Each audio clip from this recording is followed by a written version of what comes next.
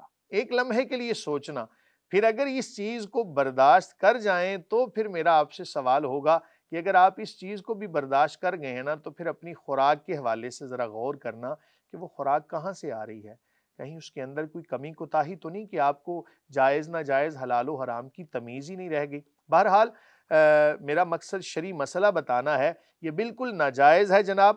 اس دن کے اندر 14 فروری کو حیا ڈے منانا چاہیے، حجاب ڈے منانا چاہیے، پردے کا دن منانا چاہیے، اسلام کے حوالے سے تعلیمات کو فروغ دینے کے حوالے سے یہ کوئی دن منانا چاہیے، بڑی اچھی بات ہے۔ یوں سمجھیں کہ یہ اس کا اینٹی ہوگا، اور جب کوئی چیز بے حیائی کی طرف کوئی چیز لے جائے تو اس کے حوالے سے اس کا تدارک کرنا ہر مسلمان کے اوپر اپنی اپنی بساط کے مطابق لازم ہے۔ اب رہی بات یہ کہ ہم اس کو کیوں پروموٹ کریں، ہم اس کا جناب اینٹی آپ کو بتا رہے ہیں کہ اس کے نقصانات ہیں۔ اس دن جناب خاص طور پہ اپنے بچوں کے اوپر، اپنی بچیوں کے اوپر، اپنی محارم کے اوپر، جو بھی آپ کی رشتہ دار ہیں، بلکہ لڑکوں کے اوپر بھی نظر رکھیں۔ کوئی اگر بہانہ بنائے نا کہ میں باہر جا رہا ہوں جناب، مجھے فلاں دوست سے ملنا ہے، تو کوشش کریں اپنے بچوں کو گھر میں رکھیں اور ان کو اسلامک تعلیمات سے آگاہی دیں۔ مسلمانوں کا یہ دن نہیں ہے جناب، مسلمان بے حیائی نہیں بتاتا، دین بے حیائی نہیں بتاتا۔ اذا مات الحیا ففعل ما شئت او کما قال، اور یاد رکھیں کہ حیا ایمان کا حصہ ہے۔ الحیاء شعبۃ من الایمان، حیا ایمان کا حصہ ہے۔ اپنی حیا کو سلامت رکھتے ہوئے جناب اس دن کا بالکل بائیکاٹ کرنا چاہیے ہر مسلمان کو، اور جو لوگ اس کو پروموٹ کر رہے ہیں وہ اس گناہ کے اندر ملوث ہیں۔ یاد رکھیں کہ جس طرح نیکی جاری ہوتی ہے اسی طرح گناہ جاریہ بھی ہوتا ہے، اس سے اجتناب کرنا، اس کا تدارک کرنا ہر بندے کے اوپر لازم ہے۔ صاحب یہ بھی اسی چیز میں آئے گا، یہ قرآن پاک کی جو آیت ہے ان الذین یحبون ان تشیع الفاحشۃ فی الذین آمنوا لهم عذاب علیم فی الدنیا والآخرہ، یعنی جو بے حیائی پھیلائے گا اسے دنیا میں بھی عذاب ہوگا اور بالکل آخرت ایسا ہی ہے۔ دنیا میں عذاب یہی ہے نا کہ ایک بندہ اگر کسی کی خاتون کے حوالے سے، کسی کی بیٹی کے حوالے سے، معاذ اللہ کسی کی بہن کے حوالے سے کوئی ایسا معاملہ کرتا ہے تو دنیا میں اس سے بڑا اور کیا عذاب ہوگا کہ اس کی اپنی اولاد بے حیا ہو جائے۔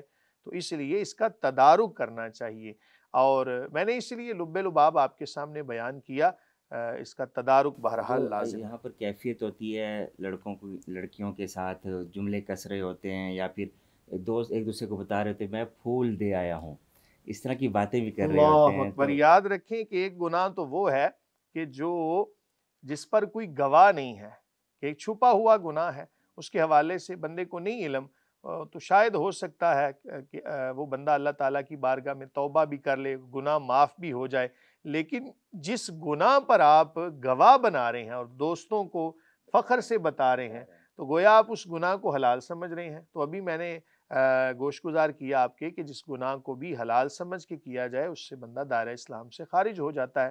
اس لیے اور ایک اور مسئلہ بھی یاد رکھیں، اگر بالاتفاق کسی بندے کو علم نہیں تھا اور اس نے جناب کوئی پھول لیا اور اپنے کسی بڑے کو بطور ادب کے طور پر جا کے پیش کر دیا، لیکن اس کا مقصد یہ نہیں تھا کہ میں کوئی بے حیائی کو فروغ دوں، اپنے والدین کو دینا جا کے پھول، ان کو پیش کریں، محبت قائم ہوگی۔ اپنے اساتذہ کے اگر اس دن کسی کو یہ خواہش ہوتی ہے پھول دینے کی، وہ اپنی بیوی کو جا کے دے دے، بڑی اچھی بات ہے جناب، ہونا چاہیے۔ بیوی کو تو ہر دن دینا چاہیے، اور 14 فروری کو کیوں جناب، آپ 13 کو بھی دیں اور 13 فروری کو بھی پھول پیش کریں، محبت قائم ہوگی نا۔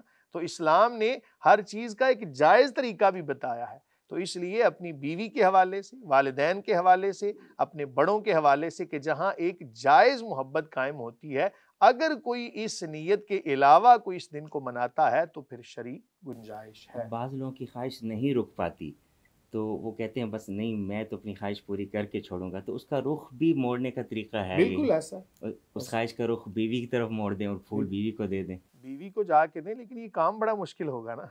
کئی لوگ سمجھیں گے جی بیوی کے حوالے سے ہم اس کام کو کیسے کریں، تو اللہ تعالیٰ کے حکم پر عمل کرتے ہوئے دل پر پتھر رکھ کے کر لیں کوئی مسئلہ نہیں، لیکن ثواب ضرور ملے گا اس کا۔ اس کی وجہ بھی ہے نا، نبی کریم صلی اللہ علیہ وآلہ وسلم کا فرمان جس کا مفہوم ہے، صحابہ نے جب عرض کیا نا یا رسول اللہ صلی اللہ علیہ کہ کیا اپنی بیوی کے ساتھ یہ جو اپنی خواہشات کی تکمیل کر رہا ہے اس پر بھی ثواب ہے؟ تو کریم آقا علیہ الصلوۃ والسلام نے فرمایا جس کا مفہوم ہے کہ اگر وہ یہی کام کسی اور خاتون سے کرتا تو کیا گناہ نہ ہوتا؟ گویا کہ کریم آقا علیہ الصلوۃ والسلام ایک اصول بتا رہے ہیں کہ جس کام کو ناجائز کرنے سے گناہ ملتا ہے اسی کام کو جائز کرنے سے ثواب بھی ملتا ہے۔ تو اس لیے اسلام بڑا فطرت کے عین مطابق دین ہے جناب۔ یہ کسی بھی خاتون کے حوالے سے اگر کوئی دل میں خواہش ہو، کوئی نکاح کے حوالے سے، تو خواہش رکھنا یہ ممنوع نہیں ہے، لیکن اس خواہش کی تکمیل ناجائز طریقے سے کرنا یہ ممنوع ہے۔ آپ کو کوئی چیز، کوئی خاتون، کوئی لڑکی کوئی پسند ہے تو نکاح کا پیغام بھیجیں، پتہ چلے گا نا آپ کی محبت خالص ہے یا ایسے ہی آپ غلط طریقے سے اپنی محبت کو پورا کر رہے ہیں۔ جی مفتی صاحب، اگلا سوال واٹس ایپ میں ہمیں موصول ہوا ہے، وائس نوٹ میں پلے کرتا ہوں، سنیے گا۔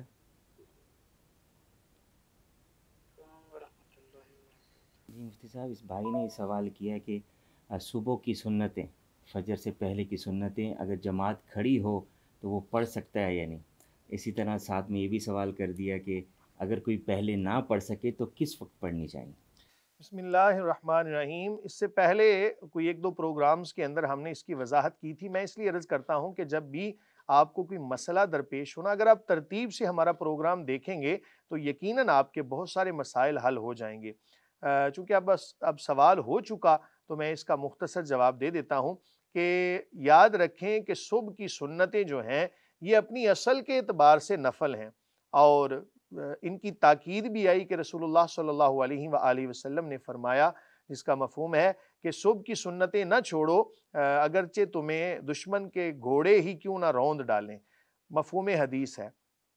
اب وعید بھی آ گئی اور اصل کے اعتبار سے یہ نفل ہیں، تو نفل نماز فجر یعنی اذان فجر ہو جائے تو اس کے بعد کوئی نفل جائز نہیں سوائے یہ کہ دو سنتیں پڑھی جائیں۔ اگر تو اذان کے بعد یعنی ٹائم شروع ہونے کے بعد آپ نے پڑھ لی سنتیں، بڑی اچھی بات ہے۔ اب سوال یہ ہے کہ ایک بندہ مسجد میں آیا، اس نے دیکھا کہ نماز کھڑی ہو چکی ہے، تو اگر اس کو یقین کامل ہے کہ یہ مسجد کے کسی دوسرے حصے میں سنتیں پڑھ کے تو تشہد تک بھی شامل ہو سکتا ہو، تو اس کو چاہیے کہ اس وعید سے بچنے کے لیے ان کو جناب پہلے ادا کر لے اور بعد میں جماعت کے اندر شامل ہو جائے۔ کچھ لوگ سوال کرتے ہیں جی دیکھیں جماعت قائم ہو رہی ہے اور یہ سنتیں پڑھ رہا ہے، تو بھائی بات یہ ہے کہ یہ دونوں چیزوں میں نا ہم کمپیریزن کریں گے، اہم کون سی چیز ہے، تو اس کے لیے سنتیں پڑھنا اب جماعت کے اندر شامل ہونے سے اتنی دیر کے لیے زیادہ اہم ہے کہ یہ سنتیں بھی پڑھ لے گا اور جماعت کا ثواب بھی پا لے گا۔ لیکن اگر یہ صرف سنتیں، اگر اس کو یقین ہو کہ میں سنتیں پڑھوں گا جماعت نکل جائے گی، تو اب جناب سنتیں نہیں پڑھے گا، اب یہ جماعت کے اندر شامل ہوگا۔ اور اگر یہ یقین کامل ہے کہ سنتیں پڑھ کے کسی اور جگہ پر سنتیں پڑھ کے تو تشہد تک بھی مل جائے گا، ادھر سے بھی ثواب پا لے گا اور ادھر سے بھی۔ اب اگر بالفرض یہ لیٹ آیا اور جماعت سمجھ لیں کہ تشہد تک پہنچ چکی تھی، اب یہ سنتیں پڑھ نہیں سکتا، جماعت میں شامل ہو جائے، اب جماعت کے بعد تو یہ نفل پڑھ نہیں سکتا کیونکہ یہ سنتیں اپنی اصل کے اعتبار سے نفل ہیں۔ اب یہ کرے گا کہ سورج نکلنے کے بعد ان کو پڑھے گا، کیونکہ اس وعید سے بچنے کے لیے۔ اس کی وجہ بھی یہ ہے کہ ابھی ظہر کا وقت شروع نہیں ہوا اور فجر کا وقت کمپلیٹ ہو گیا، اس کے بعد یہ اشراق کے نفل بھی پڑھ سکتا ہے، چاشت کے بھی، تو ان کو قضا کر لے۔ واللہ تعالی عالم بالصواب۔ لیکن میرا یہ مشورہ ہوگا اس سے پہلے جو ہم نے پروگرامز کے اندر وضاحت کی ہے نا، اس کو بھی لازمی طور پہ سن لیجئے گا۔ میں نے کچھ باتیں عرض کر دیں، کچھ تفصیل آپ وہاں سے سن لیجئے گا۔ جی مفتی صاحب، اگلا سوال، ایک بہن یہ مسئلہ پوچھ رہی ہیں کہ مفتی صاحب میں نے بیٹی کی شادی کی تھی، میری بیٹی کی 2 بیٹیاں بھی ہیں، شوہر سے 2 سال سے کوئی تعلق نہیں ہے اور 5 ماہ سے میکے میں ہے، اب ہم رشتہ ختم کرنا چاہتے ہیں، تو کیا یہ رشتہ ختم کرنا ٹھیک ہوگا؟ بسم اللہ الرحمن الرحیم۔ حتی الامکان کسی گھر کو بسانا چاہیے، ختم نہیں کرنا چاہیے۔ میرا آپ کو مشورہ ہوگا کہ آپ ادھر سے بھی کچھ افراد اور ان دونوں طرفوں سے افراد کو بٹھا کر تو کسی جگہ پر اس مسئلے کو حل کرنے کی کوشش کریں۔ اگر حل ہو سکتا ہو فابہا، ظاہر ہے پیغام بھیجیں۔ بعض دفعہ ہوتا یہ ہے کہ کسی ایک کے ذہن میں نا کوئی عجیب سی بات اڑی ہوتی ہے، پنجابی میں کہہ لیں کنڈی بنی ہوتی ہے، تو اس کو ختم کرنے کے لیے اگر آپ ادھر سے کچھ افراد بٹھائیں گے تو امید کرتے ہیں کہ جب صلح کی طرف آپ جائیں گے تو یہ گھر بس جائے گا۔ اگر بفرض محال ایسا ممکن نہ ہو تو پھر جناب عدالت کا رخ کر سکتے ہیں آپ، شوہر سے تقاضا کر لیں آپ کہ اگر نہیں بسانا چاہتے تو پھر اس کو چھوڑ دو۔ خاوند کے لیے بھی قرآنی تعلیمات یہی ہیں کہ الطلاق مرتان فامساک بمعروف او تسریح باحسان، کہ اگر بسانا ہے تو بھی احسان کے ساتھ، چھوڑنا ہے تو بھی احسان کے ساتھ۔ تو خاوند سے مطالبہ کر سکتی ہیں طلاق کا، اگر خاوند طلاق دے دیتا ہے فابہا، نہیں تو پھر عدالت کا رجوع کر کے وہاں سے آپ تنسیخ نکاح کی ڈگری جاری کروا سکتی ہیں۔ واللہ تعالی عالم بالصواب۔ صاحب اگلا سوال وائس نوٹ میں موصول ہوا ہے، سنیے گا، میں پلے کرتا ہوں۔ وعلیکم جی کر سب کی حالات ٹھیک ہو باقی سے سناؤ سب ٹھیک ٹھاک؟ کر سب مسئلہ ایک کہ نہ وضو کر کے یعنی کہ استنجا کر کے نکلے ہیں پھر وہ اثر کیا تو دوبارہ وضو استنجا کرنا پڑے گا کہ یا وضو کر سکتا بندہ؟ جیسے مہربانی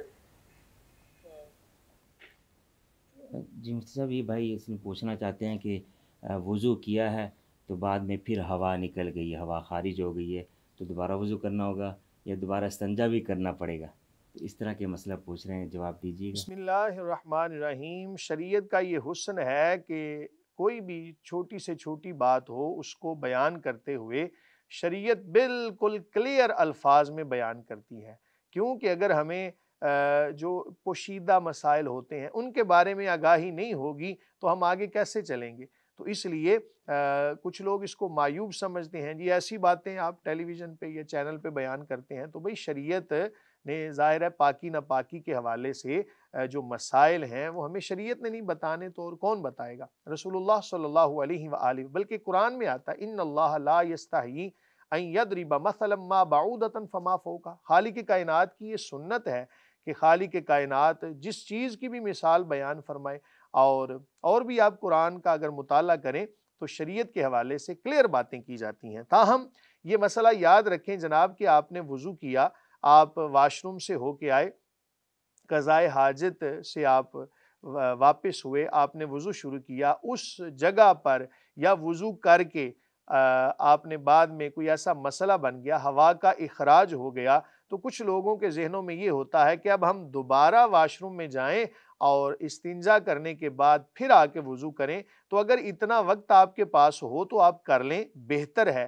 اگر بالفرض آپ ایسا نہیں بھی کرتے، وضو آپ نے کر لیا تھا، اب جیسے ہی آپ یہاں پر ابھی اعضائے وضو جو ہیں وہ گیلے تھے، ہوا کا اخراج ہو گیا، تو آپ دوبارہ سے وضو کریں گے، دوبارہ آپ کو استنجا کرنا لازم نہیں ہے، تو اسی طرح آپ وضو کر کے باقی عبادات کر سکتے ہیں۔ واللہ تعالی عالم۔ سننے میں آیا کہ ہوا جب خارج ہوتی ہے تو ساتھ میں کچھ اثرات پخانے وغیرہ ایسا کے بھی کوئی ہوتے ہیں۔ مسئلہ نہیں جناب، اگر وہ کپڑوں کے ساتھ ہوا لگ جائے یا کوئی بھی ایسی ذرات وغیرہ اگر نکل آئے پھر تو ظاہر ہے کہ پھر تو استنجا کرنا لازم ہے۔ اصول بھی بتا دیتا ہوں آپ کو کہ جب تک نجاست اپنے محل کے اندر ہوتی ہے، اپنی جگہ پر قائم ہو، مثلا انسان کے جسم میں معدہ کے اندر اور مختلف نالیوں کے اندر خون ہے اور نجاست بھی اس کے پیٹ کے اندر موجود ہے، تو جب تک وہ اپنی اصل جگہ پر ہے تب تک وہ پاکی کے حکم میں ہے۔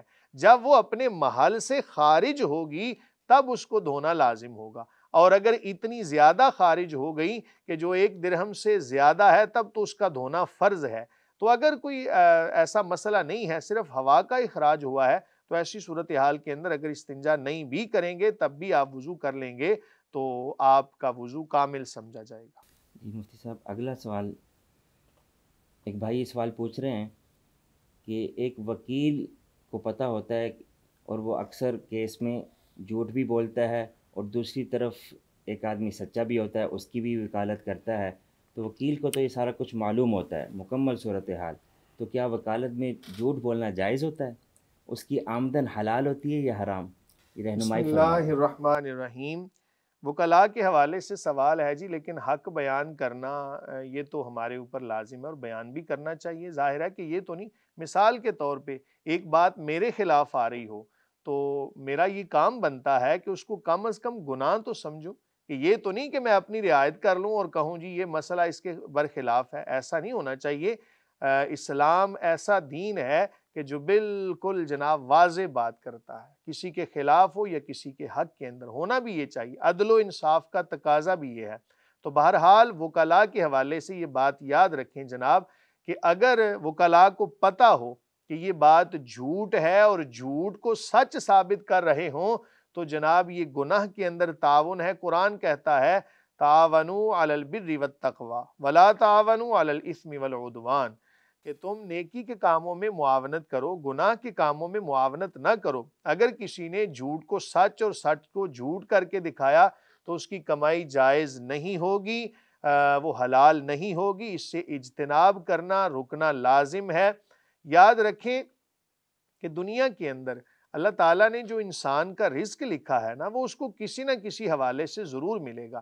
ہمارے ہاں خواہشات کی دوڑ لگی ہوتی ہے اور ہم اپنے رزق کو ناجائز حاصل کرنے کے لیے، ایک حدیث کا مفہوم بھی ہے کہ جس بندے کے مقدر میں جو رزق ہے نا وہ اس کو ملے گا، لیکن اگر اس نے اس کو پہلے حاصل کر لیا تو اس کا نقصان یہ ہوگا کہ اس کی عمر کم ہو جائے گی۔ اور یاد رکھیں کہ یہ بندے پہ اب ڈیپینڈ کرتا ہے کہ وہ وقت سے پہلے حاصل کر کے اپنی عمر کو بھی کم کر رہا ہے۔